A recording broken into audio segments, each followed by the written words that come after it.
ओम शांति। 19 फरवरी 2021। बाबा के महावाक्य।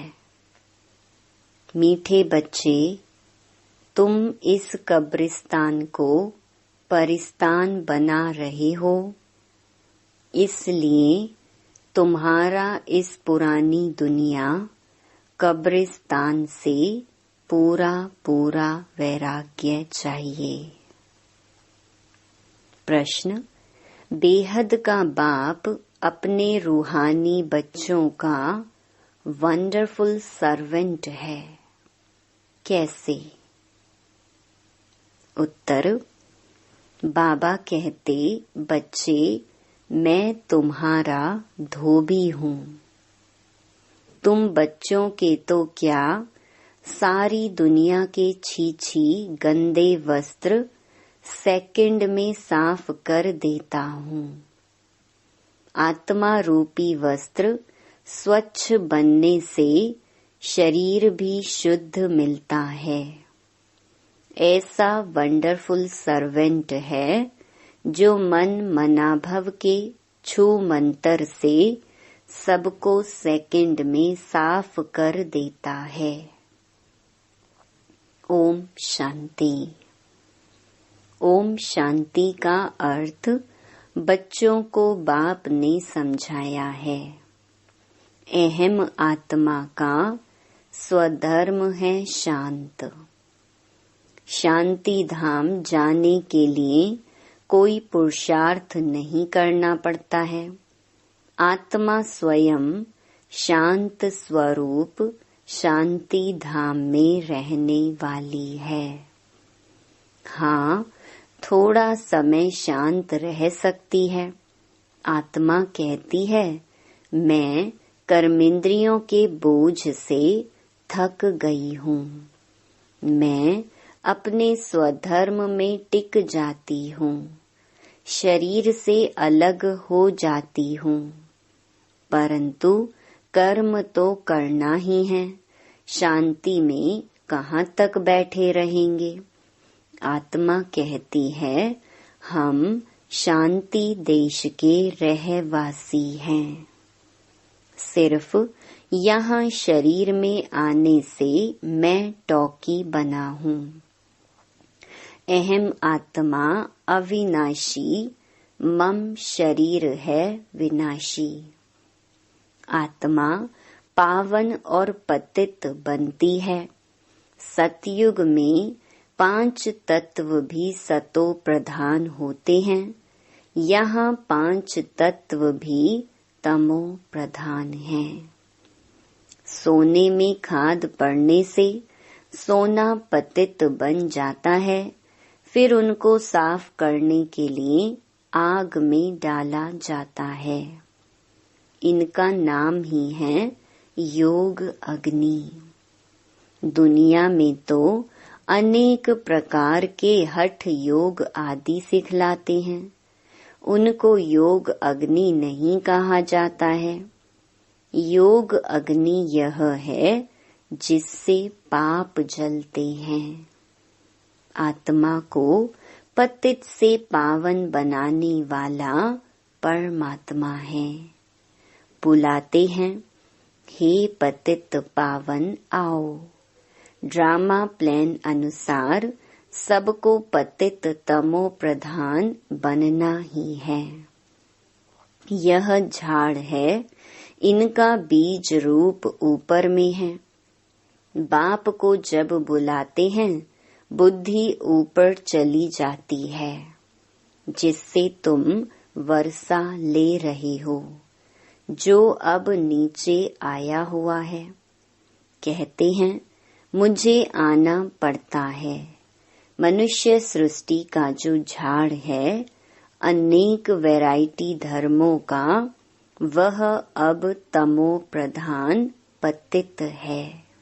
जड़ जड़ीभूत अवस्था को पाया हुआ है। बाप बैठ बच्चों को समझाते हैं। सतयुग में देवताएं, कलयुग में हैं असुर। बाकी असुर और देवताओं की लड़ाई लगी नहीं है। तुम इन आसुरी 5 विकारों पर योग बल से जीत पाते हो। बाकी कोई हिंसक लड़ाई की बात नहीं। तुम कोई भी प्रकार से हिंसा नहीं करते हो, कभी किसको हाथ भी नहीं लगाएंगे। तुम डबल अहिंसक हो। काम कटारी चलाना यह तो सबसे बड़ा पाप है। बाप कहते हैं यह काम कटारी आदि मध्य अंत दुख देती है। विकार में नहीं जाना चाहिए। देवताओं के आगे महिमा गाते हैं ना, आप सर्वगुण संपन्न। आत्मा कहती है हम पतित बने हैं, तब तो बुलाते हैं हे पतित पावन आओ। जब पावन है तब तो कोई को बुलाते ही नहीं, उनको स्वर्ग कहा जाता है। यहाँ तो साधु संत आदि कितनी धुन लगाते हैं, हे पतित पावन सीताराम। बाप कहते हैं इस समय सारी दुनिया पतित है, इसमें भी किसका दोष नहीं है। यह ड्रामा बना बनाया है। जब तक मैं आऊं इन्हों को अपना पार्ट बजाना है। ज्ञान और भक्ति, फिर है वैराग्य, पुरानी दुनिया से वैराग्य। यह है बेहद का वैराग्य, उन्हों का है हद का वैराग्य। तुम जानते हो यह पुरानी दुनिया अब खत्म होनी है। नया घर बनाते हैं तो पुराने घर से वैराग्य हो जाता है ना। बेहद का बाप कहते हैं अभी तुमको स्वर्ग रूपी घर बनाकर देता हूँ। अभी तो है नर्क, स्वर्ग है नई दुनिया, नर्क पुरानी दुनिया। अभी पुरानी दुनिया में रह हम नई दुनिया बना रही हैं। पुराने कब्रिस्तान पर हम परिस्तान बनाएंगे। यही जमुना का कंठा होगा, इस पर महल बनेंगे। यही दहली जमुना नदी आदि होगी। बाकी यह जो दिखाते हैं पांडवों के किले थे, यह सब हैं दंत कथाएं। ड्रामा प्लान अनुसार जरूर फिर यह बनेंगे। जैसे तुम यज्ञ तप दान आदि करते आए हो, फिर भी करना होगा।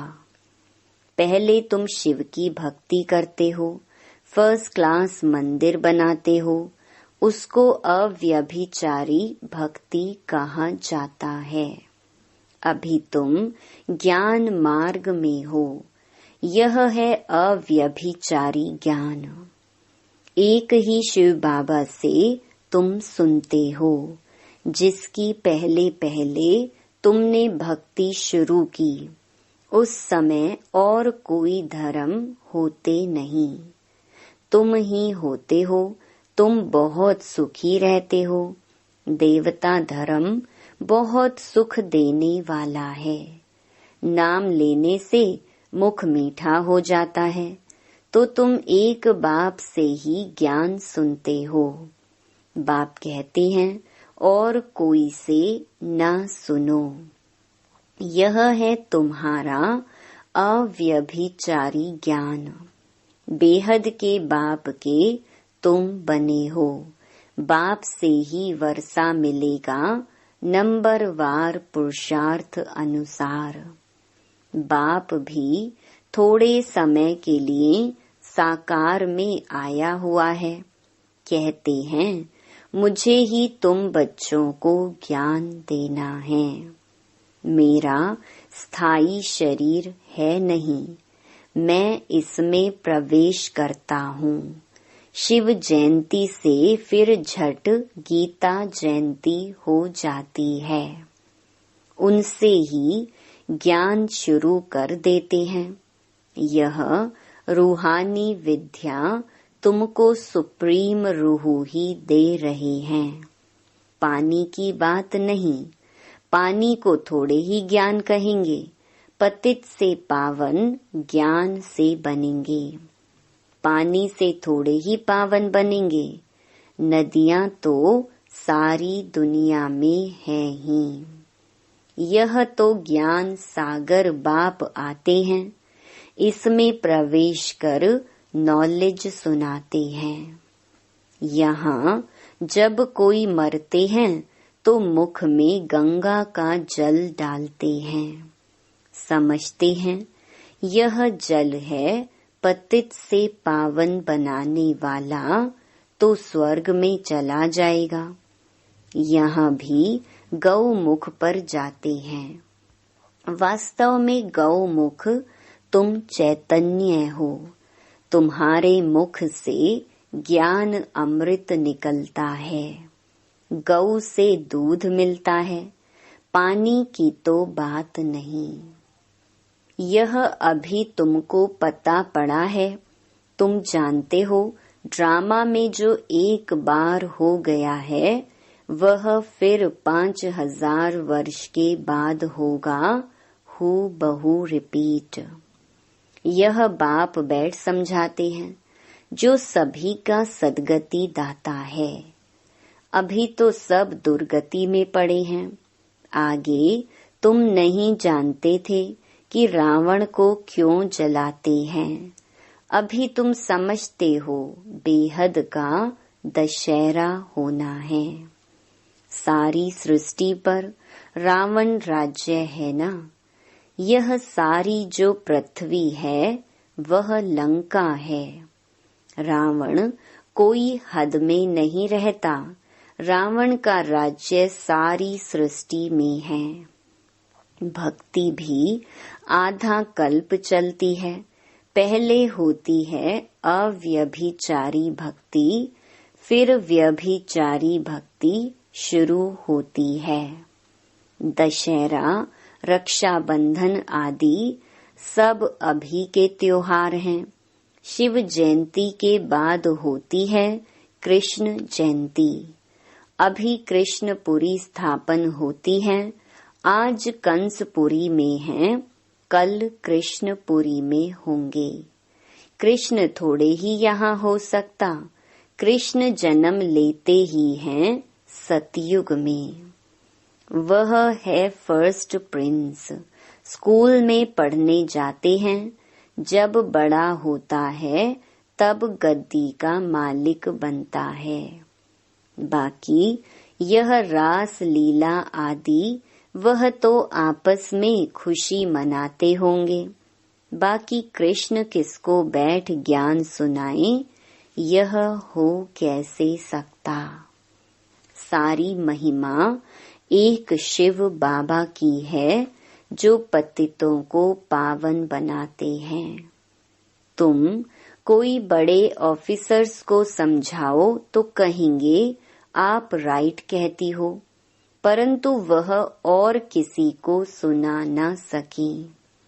उनकी बात कोई सुनेगा नहीं। बीके बना और सब कहेंगे इनको तो जादू लग गया है।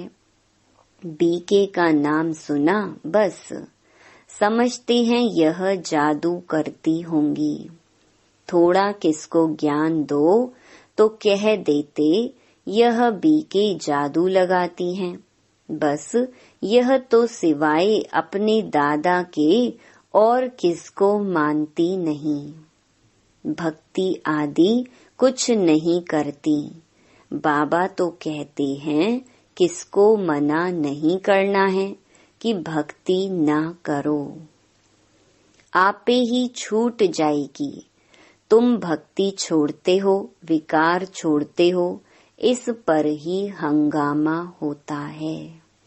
बाबा ने कहा है मैं रुद्र ज्ञान यज्ञ रचता हूँ, इसमें आसुरी संप्रदाय के विघ्न पड़ते हैं।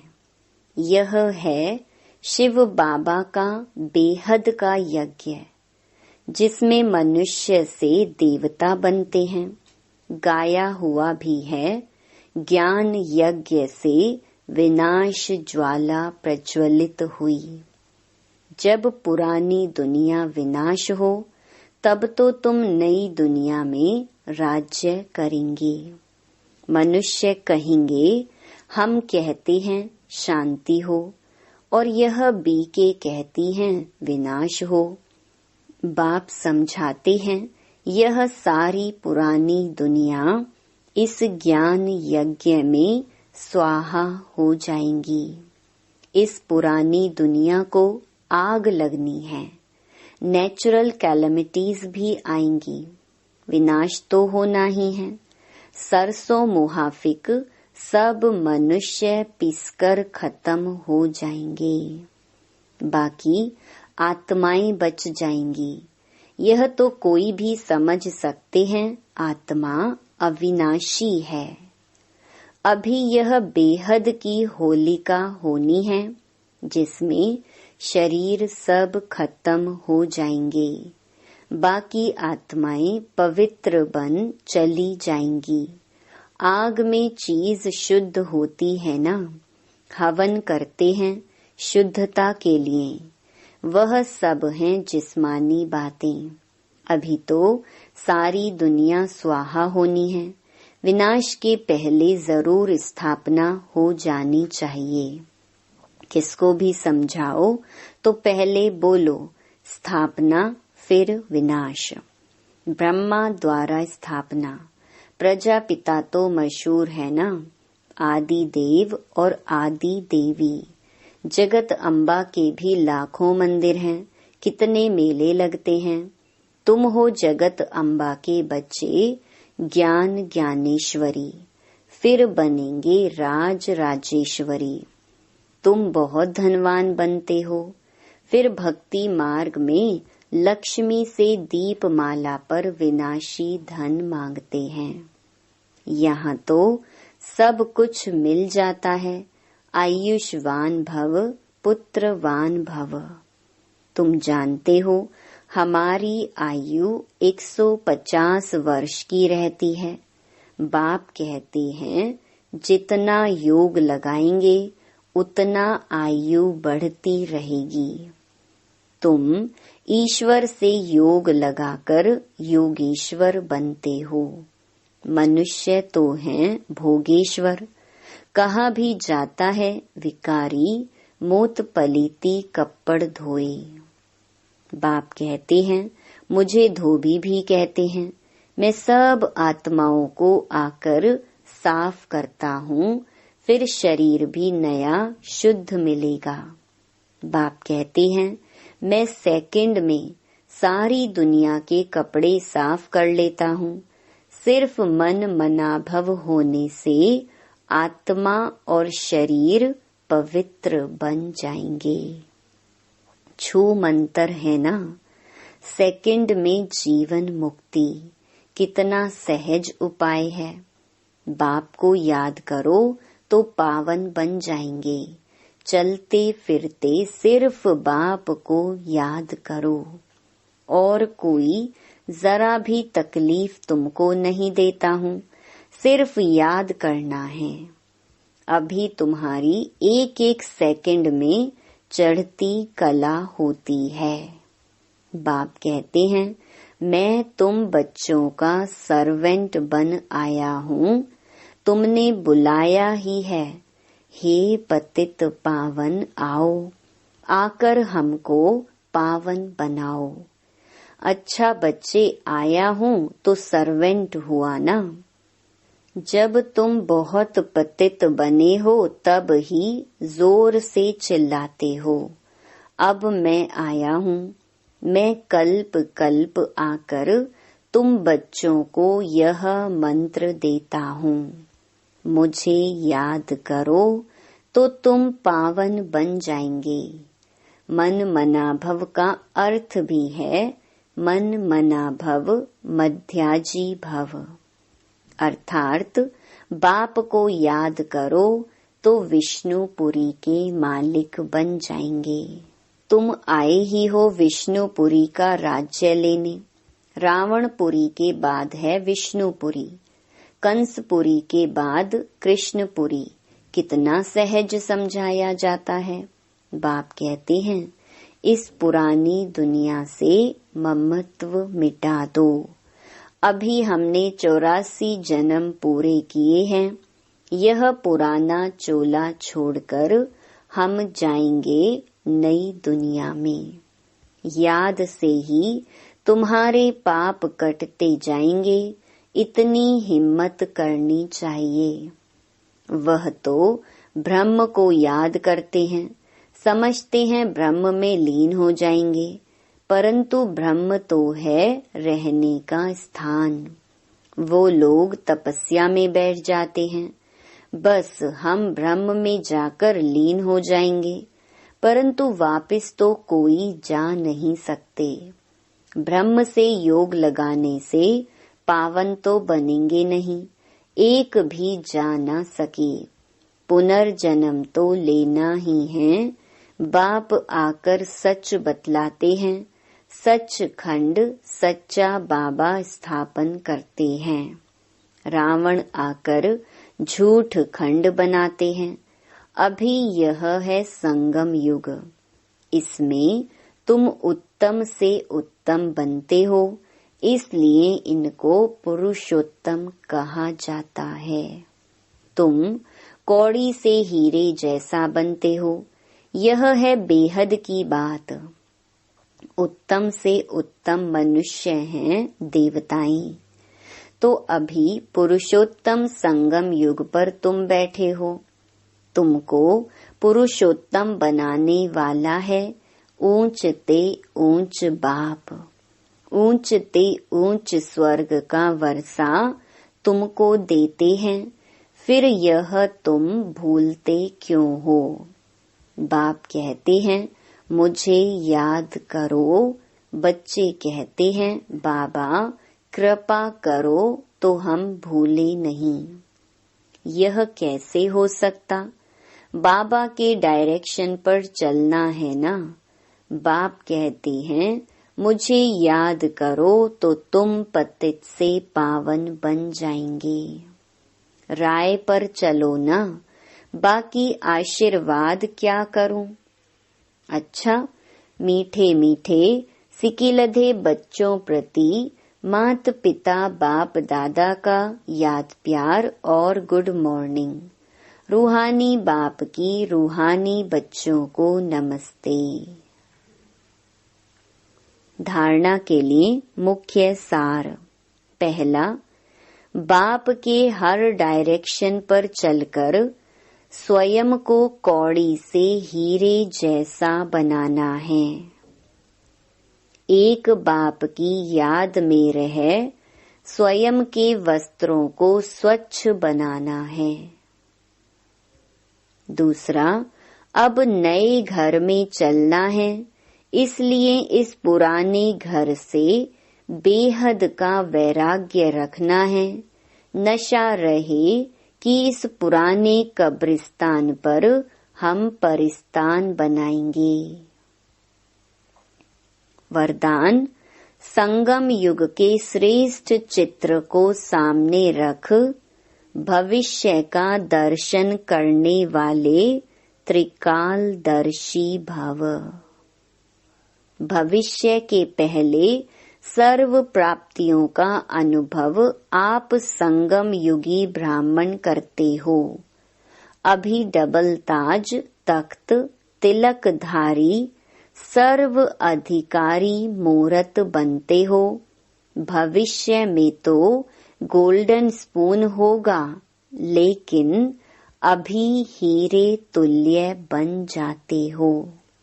जीवन ही हीरा बन जाता है। वहाँ सोने हीरे के झूले में झूलेंगे, यहाँ बाप दादा की गोदी में अतीन्द्रिय सुख के झूले में झूलते हो। तो त्रिकालदर्शी बन वर्तमान और भविष्य के श्रेष्ठ चित्र को देखते हुए सर्व प्राप्तियों का अनुभव करो। स्लोगन, कर्म और योग का बैलेंस ही परमात्मा ब्लेसिंग का अधिकारी बना देता है। ओम शांति।